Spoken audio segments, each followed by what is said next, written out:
की शुरुआत में हमें कुछ लुटेरों को भागते हुए दिखाया जाता है, जहां कुछ सिपाही उनका पीछा कर रहे होते हैं। ये सारे लुटेरे वहां से कुछ सामान चुरा कर भाग रहे होते हैं और पीछा बचाते हुए सीधा एक गुफा में चले जाते हैं। रात में वे उस चोरी किए गए सामान को चेक करने लगते हैं कि आखिर उन्होंने क्या क्या चुराया है। चेक करने पर उन्हें एक चुंबकीय मैग्नेट मिलता है। इन लुटेरों में से एक लुटेरे का नाम विलियम और दूसरे का पैरो होता है।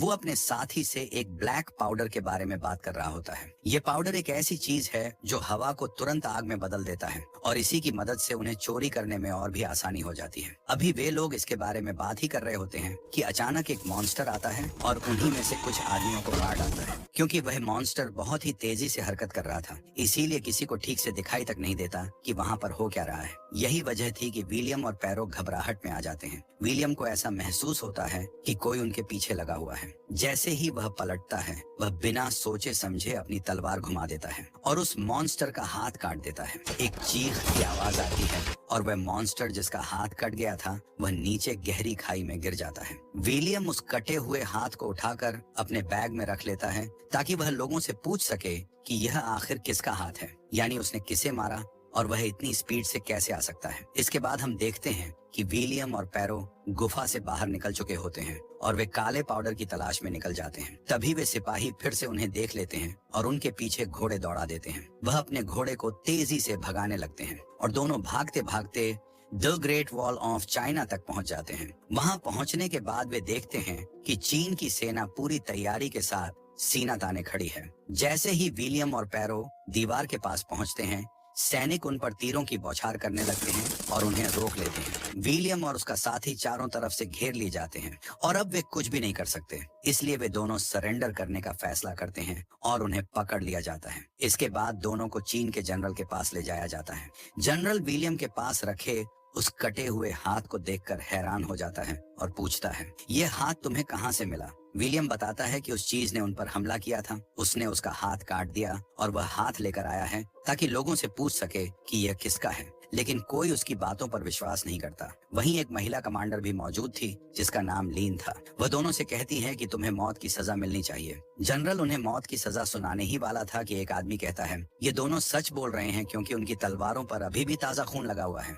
तभी एक सैनिक दौड़ता हुआ आता है और जनरल को बताता है कि दुश्मन ने हमला कर दिया है। जनरल तुरंत अपने सैनिकों को हथियार तैयार करने का आदेश देता है। विलियम और उसके साथी को कैद कर लिया जाता है। फिर विलियम वहां मौजूद एक खास आदमी से पूछता है, वह कटे हुए हाथ वाला कौन था? तुम लोग मुझसे क्यों छुपा रहे हो और इतनी बड़ी सेना होने के बावजूद तुम इतने डरे हुए क्यों हो? वह आदमी जवाब देता है, वह व्यक्ति हमारे मुकाबले में बहुत ताकतवर है और उसके साथ एक मॉन्स्टर भी है। कुछ देर बाद वह मॉन्स्टर और ताकतवर आदमी उन पर हमला कर देते हैं और दोनों तरफ से जबरदस्त लड़ाई शुरू हो जाती है। कमांडर ने अपनी सेना को कई हिस्सों में बांट रखा था। कुछ सैनिक तीर चलाते थे, कुछ भालों से वार कर रहे थे और बाकी दुश्मन को रोकने की कोशिश कर रहे थे। दूसरी तरफ हम उन भयानक मॉन्स्टर्स में से एक महिला मॉन्स्टर को देखते हैं जो बहुत ही डरावनी और ताकतवर दिखती है। उसके साथ कई और मॉन्स्टर्स होते हैं जो उसकी हर हमले से रक्षा कर रहे होते हैं, जैसे वे उसके रक्षक हों। वह महिला मॉन्स्टर अपने समूह के साथ आगे बढ़ती है और हम देखते हैं कि सारे मॉन्स्टर्स चीन की दीवार की ओर दौड़ने लगते हैं। एक मॉन्स्टर दीवार पार कर जाता है और अंदर आकर चीन की सेना पर हमला करता है। सैनिक एक एक करके गिरने लगते हैं और वह मॉन्स्टर बर्बर शक्ति से सबको कुचलते हुए विलियम और पैरो की ओर बढ़ता है। ठीक उसी वक्त वह आदमी आता है जिससे विलियम और उसका साथी मदद मांगने वाले थे। वह तुरंत दौड़कर आता है और उनकी हथकड़ियों को खोल देता है। विलियम और उसका दोस्त मॉन्स्टर की ओर दौड़ते हैं और एक भयानक लड़ाई शुरू हो जाती है। दूसरी तरफ हम देखते हैं कि वह महिला मॉन्स्टर जोर जोर से चीखती है और अपनी डरावनी सेना को बुलाती है। जमीन थरथराने लगती है और दरारों से मॉन्स्टर्स निकलने लगते हैं। यहाँ विलियम, उसका दोस्त पैरो मिलकर बड़े मॉन्स्टर्स को मार गिराते हैं। उनकी बहादुरी देखकर जनरल बहुत खुश होता है। वह उनका धन्यवाद करता है, लेकिन साथ ही चिंतित भी था क्योंकि ये सारे मॉन्स्टर्स बहुत संख्या में और बहुत ताकतवर थे। अगर ये उन्हें नहीं मार पाते तो ये मॉन्स्टर्स उन पर कब्जा कर लेते और उन्हें मार डालते। दूसरे दिन हमें विलियम और उसके साथी को जनरल के पास जाते हुए दिखाया जाता है। जनरल ने उन्हें उनकी बहादुरी के लिए शाबाशी देने के लिए बुलाया था और उनका स्वागत बहुत ही अच्छे ढंग से करता है। जैसे ही वे वहां पहुंचते हैं, जनरल के लोग उनसे पूछते हैं, तुम्हारे पास ऐसा कौन सा हथियार है जिससे तुमने लड़कर इतनी बहादुरी दिखाई? तब वह उन्हें एक ऐसी चीज दिखाता है जिसे देखकर सभी हैरान रह जाते हैं। असल में वह बहुत अच्छा निशानेबाज था और तीर चलाना उसका खास हुनर था। जब उसने महल में अपनी तीरबाजी की ताकत दिखाई तो सभी उसके लिए तालियां बजाने लगे। अब हम देखते हैं कि विलियम और कमांडर लीन आपस में बातें करते हैं। लीन उससे कहती है कि मुझे अपने लोगों के लिए लड़ना बहुत अच्छा लगता है, और तुम, क्या तुमने कभी किसी के लिए लड़ाई की है? तो विलियम कहता है, हाँ जरूर, मैं पैसों के लिए लड़ता हूँ। इसके बाद रात में हम देखते हैं कि वह आदमी दोनों को अपने पास बुलाता है और विलियम और उसके साथी से कहता है, मैं भी यहाँ एक बड़ा खजाना यानी ब्लैक पाउडर खोजने आया हूँ। वह उनके साथ अपना आइडिया शेयर करता है कि जब ये सभी और मॉन्स्टर्स आपस में लड़ रहे होंगे तब हम यहाँ से ब्लैक पाउडर उठाकर भाग जाएंगे। विलियम और उसके दोस्त को ये आइडिया बहुत अच्छा लगता है और वे तीनों मिलकर एक योजना बनाते हैं। इसी दौरान वहाँ का नेता विलियम और उसके दोस्त को बुलाता है और उनसे पूछता है, ये मैग्नेटिक पत्थर तुम्हारे पास कहाँ से आया? वह समझ रहा था कि इसी पत्थर की वजह से उसकी आर्मी जीत सकती है। तब विलियम उनसे पूछता है, आखिर ये इतने सारे मॉन्स्टर्स कहाँ से आए? तो वह जवाब देता है, बहुत साल पहले एक आग वाला गोला एक बड़े पहाड़ पर गिरा था, जिसके बाद वह पहाड़ हरा भरा हो गया था और इसी से ये मॉन्स्टर्स बाहर निकले थे। हर 60 साल बाद ये मॉन्स्टर्स बाहर आते हैं और इस दुनिया में तबाही मचाते हैं, यानी लोगों पर हमला करते हैं और उन्हें मार डालते हैं। उनकी एक अकेली रानी भी होती है जो उनसे अपने सारे काम करवाती है और सभी उसके आदेश का पालन करते हैं। रात में जनरल को पता चलता है कि एक मॉन्स्टर ने आदमी को मार डाला है। बड़ी मुश्किल से वे उस मॉन्स्टर को मार गिराते हैं, लेकिन जनरल देखता है कि उसके पीछे एक और मॉन्स्टर है और वह मॉन्स्टर जैसे ही उन पर हमला करने के लिए कूदता है, जनरल लीन को बचाने के लिए अपनी तलवार उसके मुंह में दे मारता है, लेकिन उसी दौरान वह मॉन्स्टर तुरंत जनरल पर भी हमला कर देता है, जिसकी वजह से वह बहुत ज्यादा घायल हो जाता है और मरने से पहले वह लिन को नया जनरल बनाकर अपनी जान दे देता है। कुछ दिन बाद हम देखते हैं कि एक आदमी राजा की तरफ से एक खत लेकर आता है जिसमें सारी लड़ाई की पूरी जानकारी लिखी होती है। उसमें एक बात यह भी लिखी होती है कि एक ऐसा दरवाजा है जहां पर सभी मॉन्स्टर्स जाकर अचानक से शांत हो जाते हैं और लड़ाई भी नहीं करते। सब सोचते हैं कि शायद वो गेट भी उसी पत्थर से बना हो जो विलियम के पास है, क्योंकि मॉन्स्टर्स ने आर्मी पर हमला किया था लेकिन विलियम पर नहीं किया था। तब विलियम कहता है, हम एक मॉन्स्टर को पकड़कर उस पर एक्सपेरिमेंट कर सकते हैं। तब उसका साथी विलियम को समझाने लगता है, तुम ये मूर्खता क्यों कर रहे हो? हम इस काम के लिए यहाँ नहीं आए थे, हम तो यहाँ पाउडर लेने आए हैं। अगले दिन हमें दिखाया जाता है कि वे सभी मॉन्स्टर्स को खोजने निकल पड़ते हैं, लेकिन घने कोहरे की वजह से खोज के बावजूद कहीं भी मॉन्स्टर्स नजर नहीं आ रहे थे। विलियम अपने दोस्त की बात से परेशान था, लेकिन अब वह यहाँ से जाना भी नहीं चाहता था, क्योंकि जब वह पहले लूट मार करता था तब कोई उसकी इज्जत नहीं करता था। इसलिए अब वह चाहता था कि इन लोगों की मदद करके हमेशा के लिए तारीफ पाए और सब उसकी तारीफ करें। आगे हम उसी आदमी को देखते हैं जिसने विलियम को यहाँ से पाउडर चोरी करके भागने का प्लान बताया था। वह विलियम के दोस्त से कहता है, तुम अपने दोस्त को यहीं छोड़ दो, हम दोनों यहाँ से पाउडर लेकर निकल जाएंगे। लेकिन वह हमेशा की तरह अपने दोस्त का साथ देना चाहता था। तभी अचानक हम देखते हैं कि कुछ मॉन्स्टर्स आर्मी पर हमला कर देते हैं और वे लोग मॉन्स्टर्स से लड़ते हुए उन्हें घायल करते जा रहे थे, लेकिन मॉन्स्टर्स काफी चालाक और बड़ी संख्या में थे। अब विलियम देखता है कि एक ऐसा मॉन्स्टर है जिसके आसपास कोई और मॉन्स्टर नहीं है। तब वह पूरे दिल से हिम्मत करके उसके पास जाता है ताकि उसे पकड़ ले, और वास्तव में वह उसे पकड़ भी लेता है। अब उस मॉन्स्टर पर उस मैग्नेट के साथ प्रयोग किया जाता है और ऐसा करने पर सब देखते हैं कि वह मॉन्स्टर सच में उस पत्थर से डर रहा है और किसी पर हमला भी नहीं कर रहा है। ये देखकर वे बहुत खुश हो जाते हैं। अब हम देखते हैं कि वह आदमी जो उनके पास खत लेकर आया था, वह अपने राजा को खुश करने के लिए यह मॉन्स्टर और उस मैग्नेट को अपने साथ लेकर जाता है। राजा भी बहुत खुश हो जाता है कि अब उन्हें तरीका मिल गया है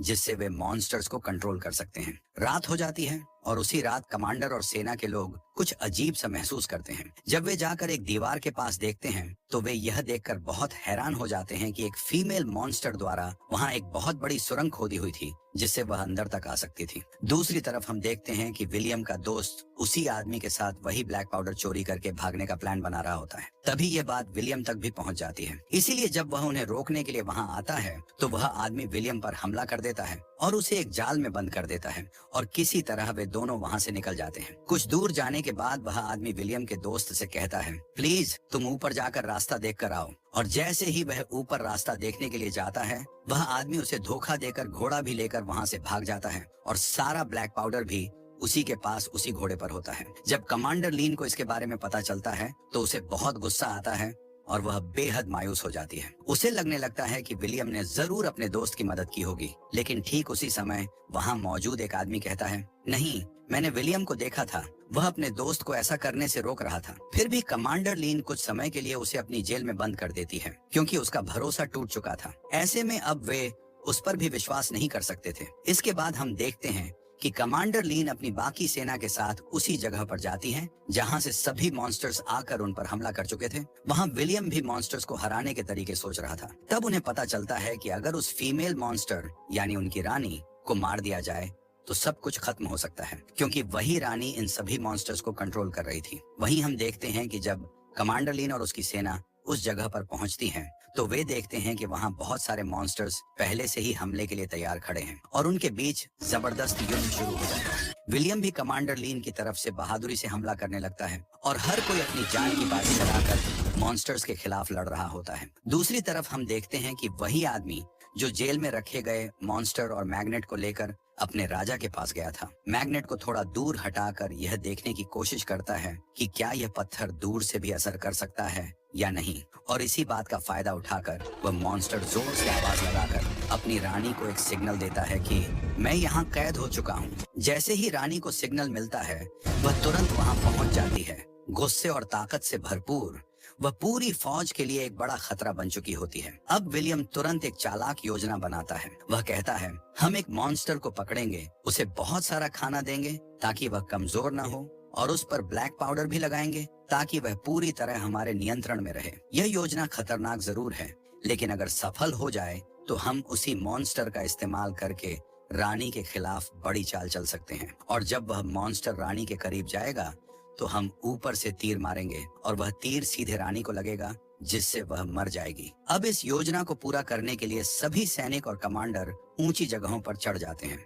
जहां से वे तीर चलाकर रानी को निशाना बना सकें। लेकिन जैसे ही विलियम ने तीर चलाया, अचानक सदियों पुराने मॉन्स्टर रानी को बचाने के लिए उसके चारों ओर ढाल बनाते हुए खड़े हो गए। विलियम बार बार कोशिश करता है और तीर पर तीर चलाता है, पर हर बार कोई ना कोई मॉन्स्टर आगे आकर रानी को बचा लेता है। अपनी रानी की सुरक्षा के लिए ये सभी मॉन्स्टर अपनी जान देने को तैयार थे, लेकिन इस बार रानी ने विलियम को देख लिया था। उसकी नजर जैसे ही विलियम पर पड़ी, वह जोर से चिल्लाई और अपने सभी मॉन्स्टर्स को विलियम पर हमला करने का आदेश दिया। मॉन्स्टर्स रानी के आदेश पर तुरंत हमले करते हैं और सभी गुस्से और पागलपन के साथ विलियम की तरफ दौड़ने लगते हैं। अब विलियम के पास सिर्फ एक तीर बचा था, जिस पर ब्लैक पाउडर लगा हुआ था। वह जल्दी से कमांडर लीन की मदद से एक रस्सी के जरिए ऊपर से नीचे झूलता हुआ आता है और जैसे ही मौका मिलता है, वह उस आखिरी तीर को पूरी ताकत से रानी की तरफ छोड़ देता है। तीर सीधे अपने निशाने पर लगता है, जिससे एक जोरदार धमाका होता है। रानी वहीं मर जाती है और रानी के बाकी मॉन्स्टर्स भी बेहोश होकर उस टावर से नीचे गिरने लगते हैं।